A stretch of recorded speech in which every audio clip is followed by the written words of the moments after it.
Telle est l'expression du soi, l'être intérieur renouvelé. Maintenant, 3 choses sont toujours là. La foi, l'espérance et l'amour. Mais la plus grande des 3, c'est l'amour. Mes actes expriment-ils ma parole? Ma parole exprime-t-elle ma pensée? Ma pensée exprime-t-elle mon désir? Mon désir exprime-t-il mon être? Mon être exprime-t-il l'être qui est Yahvé? Le je suis que je suis appelé à être? Le Dieu d'amour. Si l'amour est parfait en vous, vous pouvez être sûr de vous pendant les jours de la douleur. Si l'amour est parfait en vous, vous pouvez avoir confiance en vos jours de souffrance, comme pour les jours des situations fâcheuses et malheureuses. Comment? Parce que votre vie dans le monde terrestre est similaire à celle de Jésus-Christ, notre modèle. Car ce qui est vrai pour Jésus-Christ est vrai aussi pour nous dans ce monde. Quand vous aimez, vous n'avez pas peur. L'amour parfait chasse la peur. En réalité, on a peur quand on attend. La personne qui a peur n'aime pas parfaitement. Mais toi, tu aimes parce que Dieu soit-il, je suis ton premier amour. Si quelqu'un dit j'aime Dieu et qu'il déteste son prochain humain, c'est un menteur. En fait, celui qui n'aime pas un frère humain masculin ou une sœur humaine féminine qu'il voit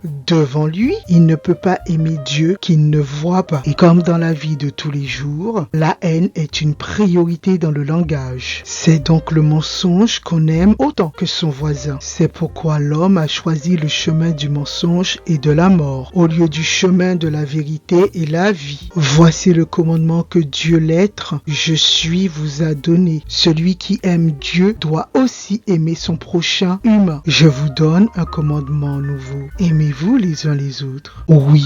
Aimez-vous les uns les autres comme je vous aime. Ayez de l'amour les uns pour les autres. Alors, tout le monde saura que vous êtes mes amours, mes fils, mes filles bien-aimées, en qui j'ai mis toute mon affection. Jésus a dit, si la chair, le corps soma a été, et à cause de ton esprit minuscule, c'est une merveille. Mais si l'esprit minuscule dans le nourru a été, cause du corps soma qui fut trouble, vide, angoisse, etc., c'est une merveille des merveilles. Cette expérience qui t'a permis de faire l'expérience de te rappeler qui tu es vraiment. Tel est l'amour inconditionnel. Mais moi, Jésus, je m'émerveille de ceci. Comment cette grande richesse, l'esprit, l'âme, psyché, conscience, subconscient, a habité cette pauvreté, le corps soma. Mais s'il vous arrive de ne pas vous connaître, alors vous êtes dans la pauvreté et c'est vous, c'est toi, la pauvreté. Il ne s'agit pas d'un examen ordinaire de conscience, mais de conscience en soi, la conscience de l'être, la conscience d'être un chemin de retour,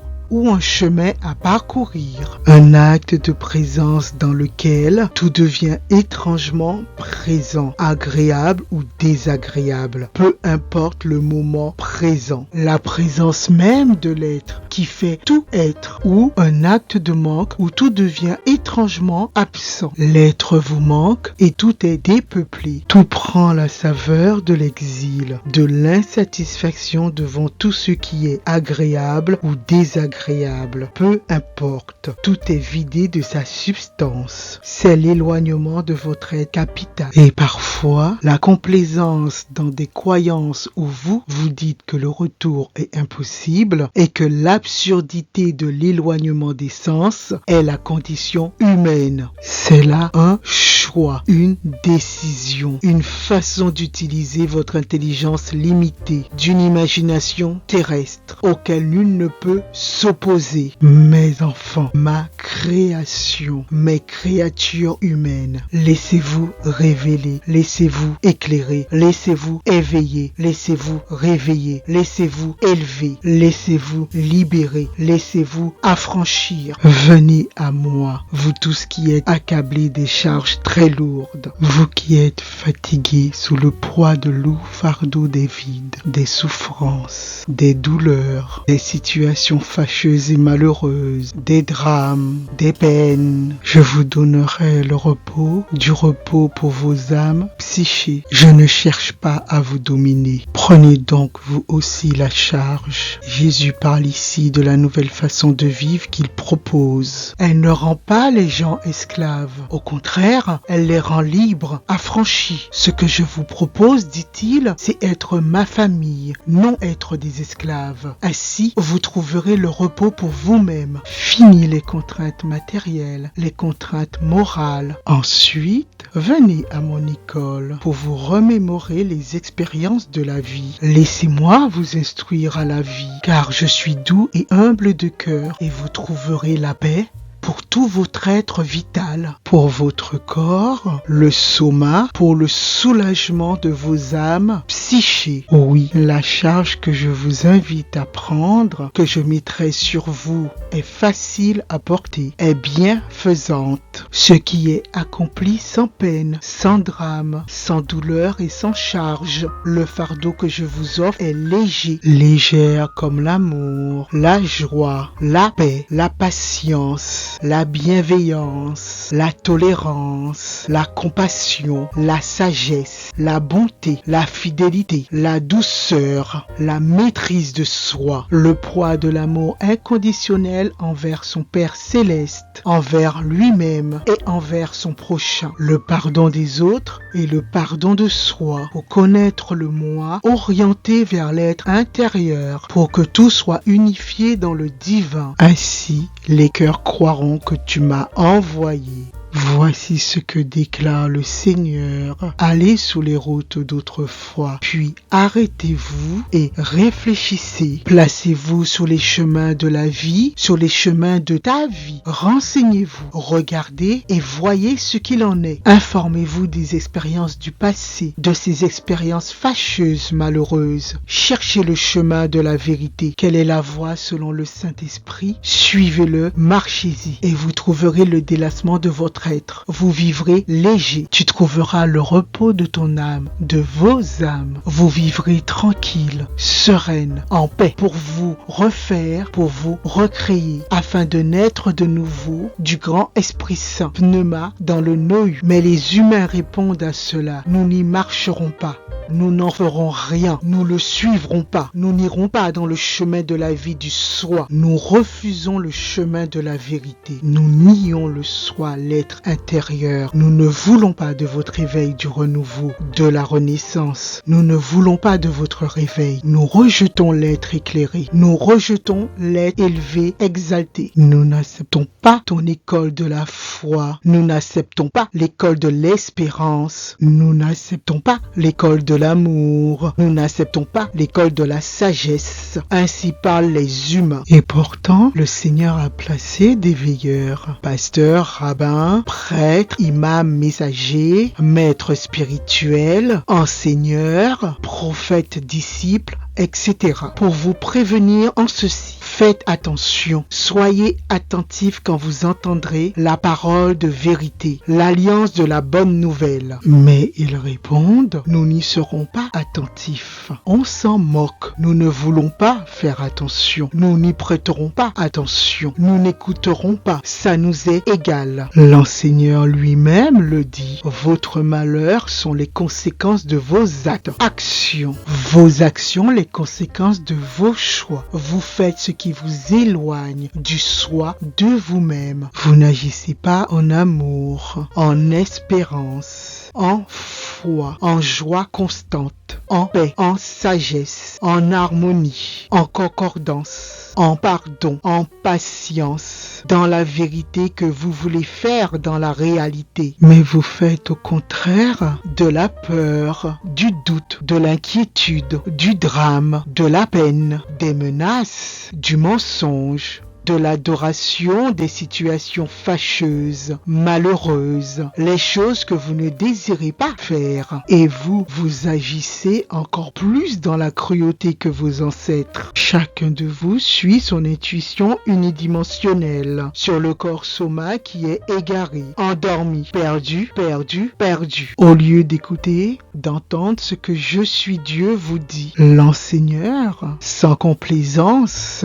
mais avec quel amour l'amour nous met devant notre liberté. Or, la puissance de l'espérance ne trompe pas. En effet, Dieu a répandu son amour dans notre cœur pour être libre en Jésus. Avec Jésus, par Jésus, il est notre exemple. L'Esprit Saint nous l'a donné afin que nous ne soyons jamais seuls, ni délaissés, ni abandonnés. Ce n'est pas vous qui faites le chemin, mais c'est vous qui donnez l'orientation à ce chemin. Un homme seul choisit le chemin qu'il veut emprunter sans l'intervention d'une force externe de son moi. Il est temps de passer à autre chose. Il faut que tu te débarrasses des fardeaux, des drames et des peines avant de trouver ta propre route. Venez à moi, vous tous qui êtes fatigués et chargés des fardeaux, des drames et des peines. Et moi, je vous donnerai du repos pour vos âmes. Ceci est votre pouvoir, celui de vous guider, de vous diriger par choix et décision. Et cette grande puissance génère de grandes responsabilités et une grande aptitude à comprendre les conséquences. L'esprit est toujours libre, seulement si tu le choisis. Il est temps de changer de route. Toutes les routes ont une chance de conduire vers le grand chemin. Mais avant, il y a beaucoup de croisements. S'il s'avère que tu sois perdu, égaré, endormi, pour faire tes choix et prendre tes décisions, je suis toujours là en la personne de mon Esprit Saint, mon souffle sacré qui est en toi, afin de te rappeler qui tu es. Chacun pense agir toujours correctement, mais le Seigneur examine le fond du cœur. Le Seigneur voit la conduite de chacun. Il observe toutes les actions. Le monde n'a peut-être pas de sens, mais il vous a laissé le pouvoir de lui en trouver un. L'Esprit Saint m'aide à donner un sens au monde. Il faut sans doute du courage pour le vouloir du cœur. Sincèrement, cela nécessite avant tout beaucoup d'imagination, de foi et d'énergie de pensée. Cette belle imagination de foi, d'espérance, d'amour dont témoignent certaines pensées, décrites comme des folies par ceux qui ne les écoutent pas, par ceux qui ne savent pas. Et pourtant, certaines poésies, certaines chansons, certains films, certains livres, certains messages angéliques et la plupart des grands textes sacrés proclament un suivi imaginatif, marchant en harmonie, en relation avec l'Esprit Saint, dans une liberté de connaissance divine de tout ce qui est. La maladie et le mal-être humain sont des contraires de la santé et du bien-être. Et c'est à votre ordre que cela se manifeste dans votre réalité. Vous ne pouvez pas tomber malade sans vous rendre malade à un certain niveau et vous vous rétablissez immédiatement. Il suffit de décider. Ta foi t'a déjà guéri. Les profondes déceptions personnelles sont des réactions que vous avez choisies. Les calamités mondiales sont les résultats d'une conscience mondiale voulue puis décidée. Dieu n'en est rien responsable comme l'on veut vous faire croire avec les propos que c'est Dieu qui punit, qui châtie ou prend vengeance, qui éprouve. N'oubliez pas que c'est l'humain qui a répondu à Dieu, que son alliance de vérité, de liberté, d'éveil, de renaissance pour entendre et écouter la bonne nouvelle, qu'ils ne prêteront aucune attention, qu'ils s'en foutent, qu'ils ne t'écoutent pas et qu'ils s'en fichent. Ce sont leurs choix et leurs décisions en conscience planétaire. Ce Dieu qui se venge, ce Dieu qui éprouve, ce Dieu qui châtie, ce Dieu qui punit, il est un Dieu inférieur à l'unique vrai Dieu d'amour. Il est un piètre Dieu. Pourquoi? Parce que le je suis Dieu qui est celui qui est en tout être est l'amour véritable. Il est l'amour patient, l'amour serviable, l'amour qui n'est pas envieux, jaloux, l'amour qui ne se vante pas, l'amour qui ne s'enfle pas d'orgueil, l'amour qui ne se met pas en colère, l'amour qui ne se souvient pas du mal, l'amour qui ne se réjouit pas de l'injustice, l'amour qui ne fait rien de malhonnête et de honteux, l'amour qui ne cherche pas son intérêt, l'amour qui ne s'irrite pas et qui n'éprouve pas de rancune, l'amour qui ne se réjouit pas du mal-être, qui ne médite pas le mal, l'amour qui ne tient pas compte de la cruauté, de la méchanceté, mais c'est l'amour qui se réjouit de la vérité de l'amour pour son prochain, l'amour du pardon, l'amour qui croit tout, qui espère tout, qui supporte tout dans le sublime et l'absolu. La puissance de l'amour fait face à tout. Garde la foi dans l'amour et persévère. L'amour est éternel. L'amour ne succombe jamais. L'amour ne disparaît jamais. Le Créateur, je suis l'essence pure de l'amour. Comment pourrait-il être responsable des situations fâcheuses, malheureuses, des calamités, des souffrances sur terre, quand c'est vous, par vos cœurs malhonnêtes, au travers de vos cœurs tortueux, déséquilibrés, disharmoniques, dans des unités d'ensemble rusés, dans des unités de fourberie, dans des ensembles désespérés, des cœurs malins, des cœurs trompeurs, mensongers par-dessus tout, des lèvres trompeuses, des langues mensongères, des cœurs méchants, cruels, incurables, des cœurs qui refusent d'écouter et d'entendre pour comprendre la divinité. C'est lui, votre cœur, qui est la cause de toutes ces situations fâcheuses, malheureuses, des souffrances et des calamités sur terre. Vos cœurs sont dans la haine de son prochain parce qu'il ne correspond pas à des critères d'un état d'esprit minuscule, limité, primaire, sur la base de la connaissance de ce qui est bien et mal. Il est dit dans les Écritures que je suis Dieu, voit que sur la terre, les êtres humains sont de plus en plus méchants, cruels, égoïstes, amis de l'argent, vantards, fanfarons, orgueilleux, blasphémateurs, rebelles à leurs parents, ingrats, ne respectent pas les choses de Dieu, insensibles. Ils sont durs sans pitié. Ils disent des calomnies sur leurs prochains. Ils mènent une vie en désordre disharmonique. Ils sont ennemis des gens pacifiques. Ils sont traîtres, impulsifs, enflés d'orgueil. Ils aiment le plaisir de l'unidimensionnel, du corps soma, au lieu d'aimer Dieu. Ils font semblant d'être fidèles à Dieu, mais en réalité, ils rejettent la puissance de la foi, de l'espérance et de l'amour. Et toute la journée, dans leur cœur, ils ne pensent qu'à faire toutes ces choses. Qui peut le connaître, le cœur humain, si ce n'est que celui qui est en toutes choses? Les chefs religieux de l'Ancien Testament au Nouveau Testament donnent à penser que Dieu choisit ces événements, qu'il a la volonté et le désir de les provoquer. Cependant, je suis Dieu ne fait pas arriver ces choses. Dieu se contente de vous regarder en train de les faire, de les accomplir. Et je suis ne fait rien pour les arrêter, car ce serait contrecarrer votre volonté, votre libre choix. En retour, cela vous priverait de l'expérience de Dieu, qui est l'expérience de vous et lui, ce que nous avons choisi ensemble dans le divin plan. Car avant que je t'eusse formé dans le ventre de ta mère, je te connaissais. Oui, Dieu vous connaît avant que vous ayez pris forme dans le ventre de votre mère, puisque le mental,